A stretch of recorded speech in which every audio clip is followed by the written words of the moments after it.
Shalom semuanya.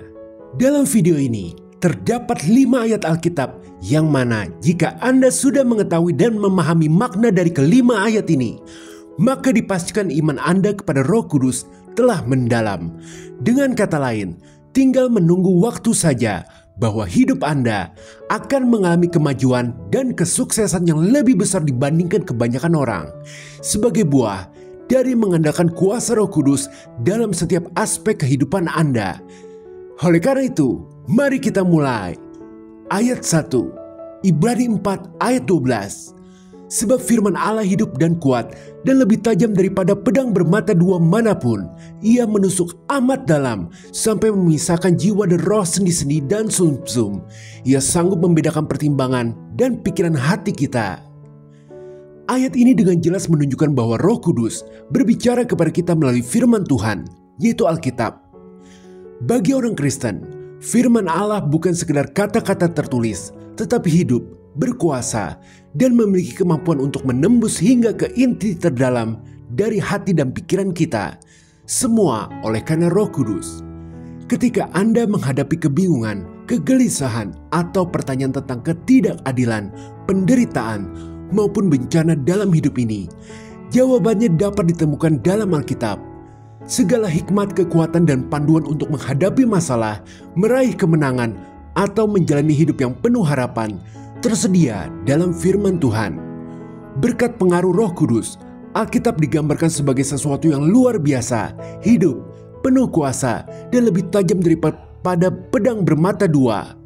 Firman ini selalu memberikan hikmat dan bimbingan yang Anda perlukan untuk menghadapi tantangan dan meraih keberhasilan. Maka sadarilah terus peran Roh Kudus yang nyata ini. Saat Anda membaca Alkitab, Roh Kudus sering berbicara melalui ayat-ayat yang relevan dengan situasi Anda. Ia akan memberikan pemahaman, penghiburan, dan kekuatan yang dibutuhkan untuk melangkah. Karena itu, pelajarilah terus Alkitab sambil meminta dengan kerendahan hati agar Roh Kudus mau membukakan mata rohani Anda sehingga firman Tuhan dapat menyentuh hati dan memimpin langkah Anda sesuai dengan kehendaknya yang membawa keberuntungan. Haleluya, amin. Ayat 2, Kolose 3:15 tertulis, hendaklah damai sejahtera Kristus memerintah dalam hatimu, karena untuk itulah kamu telah dipanggil menjadi satu tubuh, dan bersyukurlah. Dari ayat ini, kita mendapat kesimpulan bahwa semua yang dari Roh Kudus itu pasti akan memberikan rasa damai sejahtera di dalam hati Anda. Dengan mengetahui hal ini, maka setiap saat, setiap waktu, perhatikanlah selalu hati Anda, terutama jika ingin mengambil keputusan. Apakah ada rasa damai yang menimbulkan keyakinan atau tidak? Karena disitulah kunci keberhasilan kita. Terkadang jawaban paling keras dari Roh Kudus datang dalam bentuk kedamaian yang kuat melampaui segala akal, atau tidak ada pertentangan pada hati nurani Anda. Meskipun Anda mendapat cemooh dari orang lain, di mana dianggap tidak mau ambil resiko, malas, dan bentuk cemooh lainnya, yang pada intinya mereka sedang menyerang keputusan Anda yang tidak sesuai dengan keinginan mereka, hendaknya tetaplah Anda bertahan. Sebab yang tahu hati Anda itu Tuhan dan Anda sendiri. Maka ada ayat yang berkata, janganlah kita menipu diri sendiri. Yang pada intinya, jika Anda menyadari bahwa rasa damai yang menimbulkan keyakinan itu ada pada pilihan yang Anda buat, maka ketahuilah itu adalah jawaban dari Roh Kudus yang sedang menuntun hidup Anda menuju kesuksesan. Perbuatlah tanpa keraguan. Haleluya, amin. Ayat 3, Amsal 16 ayat 9 tertulis, hati manusia memikir-mikirkan jalannya, tetapi Tuhanlah yang menentukan arah langkahnya. Seperti bapa yang sayang kepada anaknya, demikianlah Roh Kudus dinyatakan dalam ayat ini akan selalu menuntun langkah kita, bahkan melalui kejadian-kejadian yang terjadi dalam hidup kita, baik kejadian enak maupun yang tidak enak, kejadian yang menguntungkan maupun yang menantang. Apapun itu, semuanya dapat menjadi sarana Roh Kudus untuk membimbing kita selangkah demi selangkah menuju masa depan yang selaras dengan rancangan Tuhan yang penuh harapan terhadap keseluruhan hidup kita. Jadi dengan mengetahui fakta ini, baiklah kita selalu merefleksikan atau merenungkan keadaan yang sedang kita hadapi dengan hati yang penuh permohonan kepada Tuhan, agar menyatakan tujuannya melalui keadaan tersebut, meminta hikmat agar kita tahu apa yang mesti diperbuat. Sebab bahkan sampai pada kejadian tertutupnya pintu rezeki yang mungkin sekarang sedang Anda hadapi adalah mungkin merupakan salah satu cara Tuhan yang sedang menyelamatkan Anda dari malapetaka di masa depan. Ada 1001 kemungkinan, tetapi satu hal yang pasti, rancangan Tuhan ujung-ujungnya pasti terbaik bagi kita, asalkan kita percaya. Haleluya, amin. Ayat 4, Matius 7 ayat 7 tertulis, mintalah, maka akan diberikan kepadamu. Carilah, maka kamu akan mendapat. Ketoklah, maka pintu akan dibukakan bagimu. Minta, cari, dan cari berbicara tentang kita yang harus terus berdoa setiap hari. Sesungguhnya Roh Kudus ingin agar kita tetap teguh dalam doa, percaya bahwa Tuhan akan menjawab segala doa kita pada waktunya yang tepat. Semuanya berguna agar kita dapat menghasilkan buah-buah Roh Kudus seperti kesabaran, kesetiaan, dan lainnya. Karena terkadang jawaban dari Tuhan itu datang dengan segera, di waktu lain dibutuhkan kesabaran dan iman.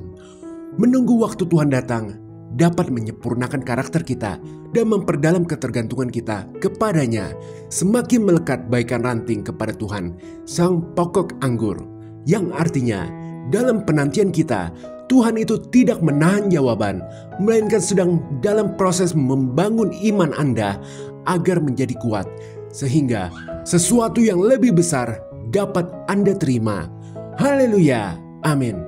Ayat 5, Yesaya 55 ayat 8-9. Sebab rancanganku bukanlah rancanganmu, dan jalanmu bukanlah jalanku. Demikianlah firman Tuhan.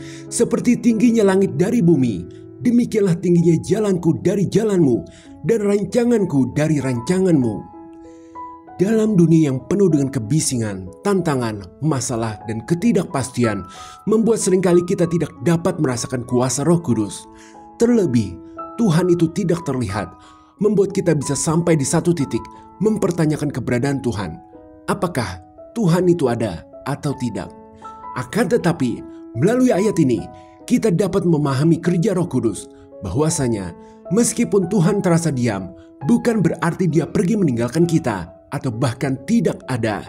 Kenyataannya, ketika Roh Kudus terasa sedang berdiam diri, Dia sedang melakukan pekerjaannya yang paling menakjubkan di alam yang tak terlihat, dalam rangka mempersiapkan kita untuk sesuatu yang luar biasa.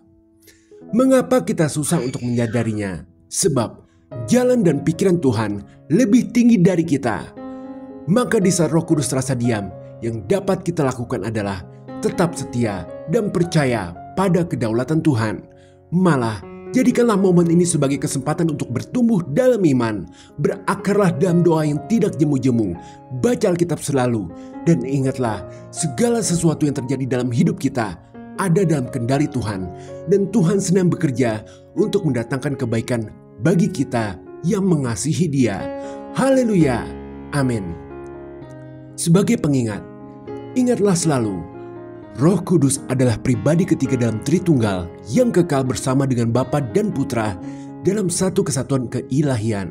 Sebagai Tuhan sepenuhnya, Roh Kudus memiliki atribut yang sama dengan Bapa dan Putra, yaitu kekal, tidak berubah, maha hadir, maha kuasa, memiliki pengetahuan yang sempurna, maha kudus, dan penuh kasih karunia. Ketiganya berbagi satu hakikat ilahi yang sama. Oleh karena itu, Roh Kudus sepenuhnya adalah Tuhan, setara dalam keilahian dengan Bapa dan Putra dalam kesatuan Tritunggal yang sempurna. Dia adalah penghibur, penolong, sumber kekuatan, penuntun, dan pemberi kehidupan yang teratur bagi kita semua, orang yang percaya Tuhan Yesus. Baiklah kita terus menghormati, menaati, mempercayai, dan melayani Roh Kudus yang tinggal di dalam tubuh kita, yang dapat dilakukan dengan satu cara saja, yakni mengejar kekudusan. Haleluya, amin. Jika berkenan berikan like, share, komen, serta subscribe. Tuhan Yesus memberkati.